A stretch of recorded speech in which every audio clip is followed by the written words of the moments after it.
Hey marketers, before you skip this ad, give me another 90 seconds. I'm going to teach you the secrets of creating a momentum method framework that's going to be able to convince and convert your top buyers digitally.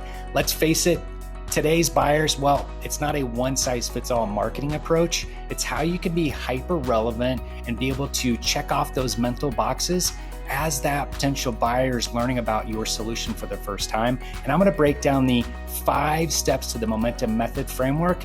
Let's get into it.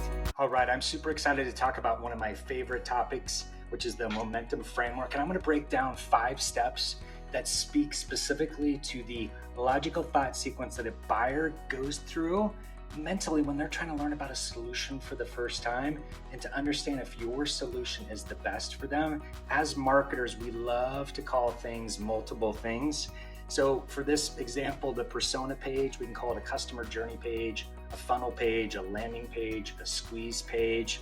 Ultimately, it's that binge-worthy experience that you're creating, like that digital rabbit hole. And just like Netflix, right, they command our prospects' attention because they realize different personas are on different journeys and they require different pages. So I think we can all agree as marketers that the one-size-fits-all marketing approach, well, it just doesn't work anymore. You need to be hyper relevant specifically to your buyer, your top buyer, based on their persona. So let's break down the WireBuzz momentum method.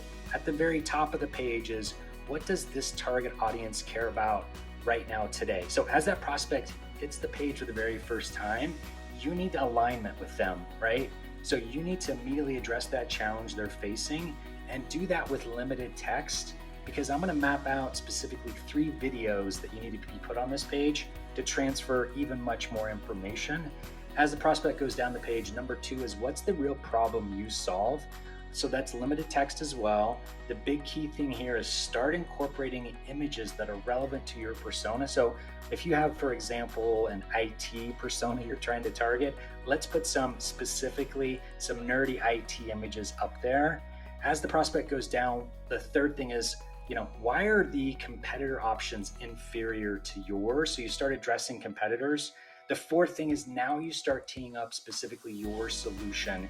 And 3 and 4 get mashed into what we believe is one of the highest converting video assets that you can put on the page, which is specifically your persona, your KOL, one of your raving customers that's talking about you. It could be a case study, it could be just a normal testimonial, but that's where the customer starts talking about your solution. And then the 5th thing is, as they go down the page, there's going to be some last lingering questions, doubts, objections that you need to overcome.